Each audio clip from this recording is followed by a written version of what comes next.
An Ethereum developer has violated his terms of bail by simply accessing Coinbase, and not even himself, but his mother, a third party. That is right. Now, who is this Ethereum developer that we are discussing? It is Virgil Griffith. You might not remember the name, so let me refresh your memory. You might have seen this article of this North Korean defector. Okay, not a defector, but a traitor for America. No, he's not a traitor, but Mr. Virgil Griffith. Well, he went to North Korea and he was teaching people about Ethereum. That's pretty much the basis of that. That's it.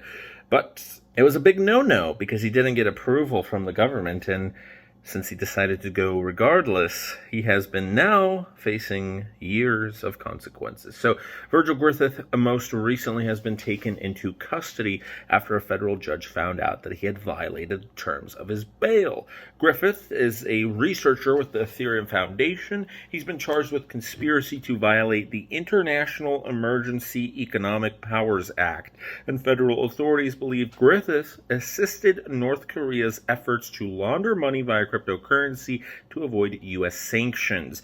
He presented at a blockchain conference in Pyongyang, which is North Korea's capital, in April 2019, and he was arrested in November of that same year. Virgil Griffith was surrounded by 2 U.S. Marshals and took off his belt before being taken into a holding cell. His lawyer, Mr. Klein, when the press asked, said he had no comment. Virgil's father, whom Inner City Press previously spoke with, nodded. After being initially denied bail, Griffith was ultimately granted a bond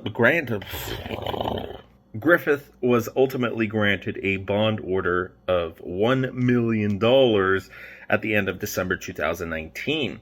But the U.S. Attorney's Office sought to revoke Griffith's bail after he allegedly tried to access cryptocurrency on Coinbase by his mother.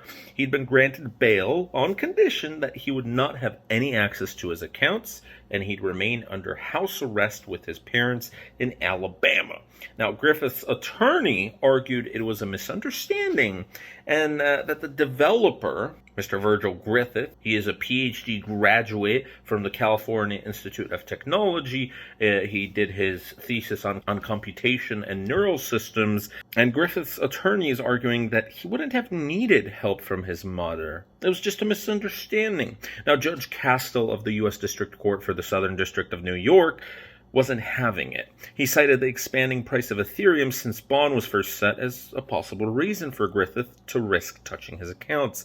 Sensing a potential flight risk, Castile ordered Griffith taken into custody. Now, here's the scary part. If found guilty of the conspiracy charges, he faces up to 20 years in prison. That's a long time. Now, if he's out on good behavior, this is, of course, the maximum, but if he's out on good behavior, if he would, get charged and he'd have to serve 20 years in prison, he'd probably, with good behavior, maybe 15, maybe a little bit less, but that's tough. Even serving 2 months in a U.S. prison for anything related to cryptocurrency, unless you made a ginormous Ponzi scheme, stealing from thousands of Americans, I just don't see, this is...